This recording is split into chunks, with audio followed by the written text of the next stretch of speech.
as parents, we don't realize that we're creating insecurities in our children. That part. I remember my daughter said to me, the way that I talked about myself created insecurities in her, because I was like, I would look at, oh man, you know, after I had, you know, my son, I got these stretch marks. I hate them. Oh, look at my stomach. It's not like the way it used to be. You know, oh, these clothes ain't fitting right. Oh, I hate how big my butt is. Oh, look about that. Like all of those things. So she would hear all of those things. And I'm talking about myself, not realizing that as she's hearing these things, you're instilling internalizing that and saying, oh, well, tag, my butt's kind of big. Oh, I got a stretch mark, you know, things like that. And so that ended up creating an insecurity in her, where one day she had a conversation with me and said, Mom, I need you to stop talking about yourself like that, because it makes me uncomfortable and makes me feel insecure as well. So I think sometimes it does the treatment or the insecurities that like Mr. Let Go was talking about is not always trauma based, you know, that occurs with insecurities. It's just instilling of stuff. Right. Yeah. It's not really all like, see, we look at trauma as getting beaten in the head with something. Trauma is simply rejection. Your mom leaves at a certain time or drops you off at the daycare all the time. It's little things like that. And I want to go to you, Paris, but I just want to say one thing. One thing about parents, because I have 2 daughters, all right? And I've seen them go through breakups and stuff like that, right? A healthy parent, especially a father, operates like a charger for your phone, right? You as a young person go out in this world, a boy breaks your heart, right? Now you're almost dead as far as like a phone, right? Your dad lifts you back up. Your dad supports you. Your dad affirms you. Your dad makes you feel good about yourself, not from a romantic standpoint, but from a confident standpoint that charges you back up. Now you can go back out there and say, okay, that was just that one guy. Because your dad is going to say, not all guys are the same, so give another guy a try. So we operate as chargers where we recharge the young person. So when a young boy or a young girl gets their heart broken, you go home to your parents and tell them about the heartbreak, and they repair you and make you feel good about yourself, because you got to take the car back to the manufacturer, right? So it's either God or your parents that actually repair you and make you feel, because that's the person you actually believe the most. So if your parent is actually doing their job, a boy or a girl or a man or a woman can't traumatize you at that level that a parent can.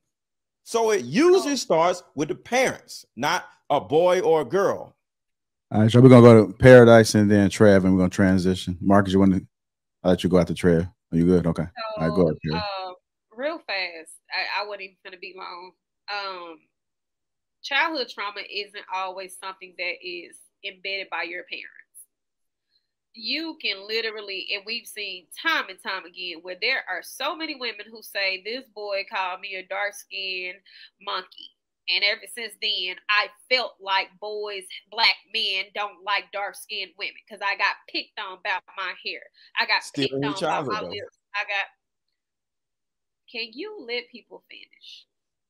Just saying. So, childhood trauma, again, isn't always based off of your parents.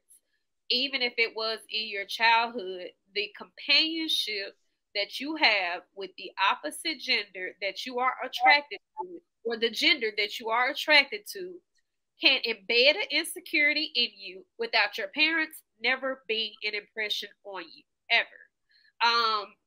Secondly, we really gotta stop trying to sway this conversation as if this is an all women thing. Because Terrell Owens just went viral for saying how black women never liked him. And he was very insecure about himself.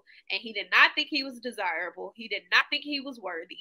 And we know that that conversation is more so predicated around men than it is black women. It is very rare you hear black women going viral for saying, black men did not like me. I was not dated. They did not want me. But I've seen even Tyrese say it. He was not wanted. His lips were picked on because he had big lips. Black girls did not like him. Jamie Foxx has said it, that Black women did not like him because of his looks and these insecurities and things like that. So while we're sitting here trying to make it seem like men are the fixer-uppers to all these women and their insecurities, what you guys fail to realize is women are going to buy their security every day. They're dressing it up and they're finding ways to feel confident about themselves. The fat women, they're going to find ways to read the system to get skinnier. The ones who don't have the nice nose, they're finding a way to get the nose. The ones who don't have the lips, they're finding a ways to get the lips. It is the men who are hiding their insecurities and shaming other men for going to do something about it, just like Moneybag and that guy Fabio or whoever he is, Bandman Kevo, got liposuction. Other men are calling him simps and this, that, and the third, but they're not taking the necessary measurements and the steps to do what they did to look like that. They still have insecurities, even going to get the hair implants. So while we're sitting here trying to make it seem like it's a woman thing, the men are also running around here insecure as hell, and they got a mama sitting right there, and she ain't helping them to fix their insecurity at all. What? Paris, you know the whole topic of this conversation was a woman leaving a man and then they feeling insecure. Yeah, we gotta go to Trev, y'all. Hey, go ahead, close it down on this, Trev. I got you. So, if a woman brings that type of insecurity to where she's saying she doesn't feel safe without him, then I'm going to take a page from Let Go and say you probably need therapy, to be honest, right? People have to understand that that is sheer terror. One, you are terrorizing yourself. To live like that, to where every waking moment you are worried about this person, that is terrorizing. You are also terrorizing the male in this situation. If you need to call him all day, or where you at, or you want to make sure he has an iPhone, so you could track his location or FaceTime him on demand, you're in trouble. And then you got the other people who are the willy sniffers. When you get home late, they want to see what's going on. They want to do the ball and chain test. That's outrageous, right? So, saying all of that, I have an unpopular opinion here.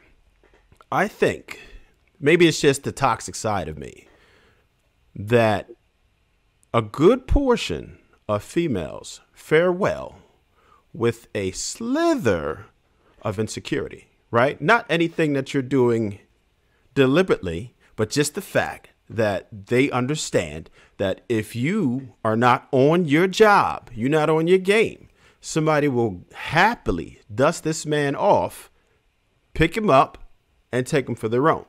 And I'm not saying that this should be something that you're thinking about all day, but you must understand that he has value and you can't not be on your job.